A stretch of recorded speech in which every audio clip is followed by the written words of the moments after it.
revenons à Dominique Turc. Dominique Turc est fondateur de l'Institut Boost Zone. Il est docteur HEC et docteur en sciences sociales. Et dans son dernier livre, Éloge du retard de l'entreprise, il nous rassure, avec notamment cette première bonne idée, celle d'aujourd'hui. Cette idée, c'est de nous dire simplement que si notre entreprise est en retard côté nouvelles technologies, eh bien, ce n'est pas grave. Les entreprises dans lesquelles on travaille sont toutes en retard. Elles font moins de choses que ce que nous, on a à domicile pour nos propres activités. Elles sont moins modernes, la bande passante pour Internet est moins rapide, etc. Il y a beaucoup de gens qui disent « Ouais, quand même, j'ai un très bon accès à la maison, à Internet, et au bureau, je ne peux même pas accéder à Facebook. Parce que l'entreprise me ferme Facebook, parce qu'il y a des trucs de sécurité, etc. » Bon.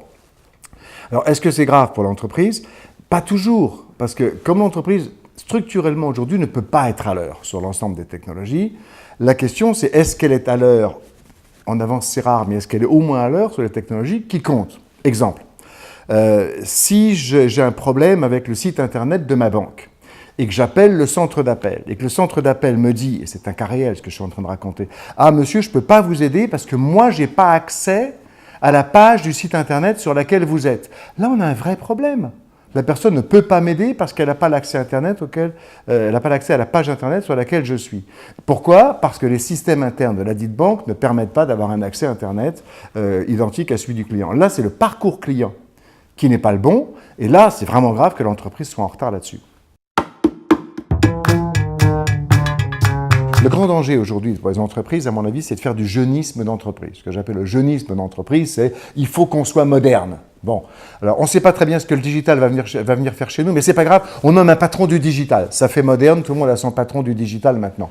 Bon, maintenant c'est une fonction valise, il y a tout et n'importe quoi dans la fonction du directeur du digital. Donc la question, elle n'est pas de est-ce que je fais jeune, est-ce que je vais me mettre sur tout, c'est où est-ce que je dois être vraiment en avance, où est-ce que je dois être le mieux possible par rapport à mon business de base. Exemple. Reprenons notre centre d'appel de tout à l'heure et j'appelle parce que j'ai un problème en tant qu'utilisateur sur mon site internet. La personne doit pouvoir me dire « je vois votre page, je sais le problème que vous avez, je vais vous aider ».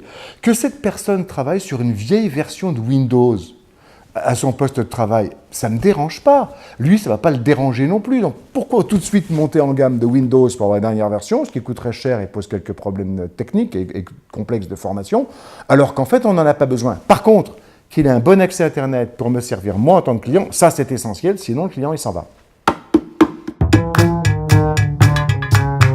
C'est la fameuse anecdote que j'aime bien citer par rapport à ce livre, c'est que si deux chasseurs désarmés sont poursuivis par un tigre, la question n'est pas de savoir si on court plus vite que le tigre, mais si on court plus vite que l'autre chasseur. Bon, donc comme toutes les entreprises sont en retard, il suffit d'être un petit peu moins que les autres, et surtout de viser les endroits où on fait une vraie différence en étant le moins possible en retard par rapport au marché, aux technologies, à la sociologie, etc.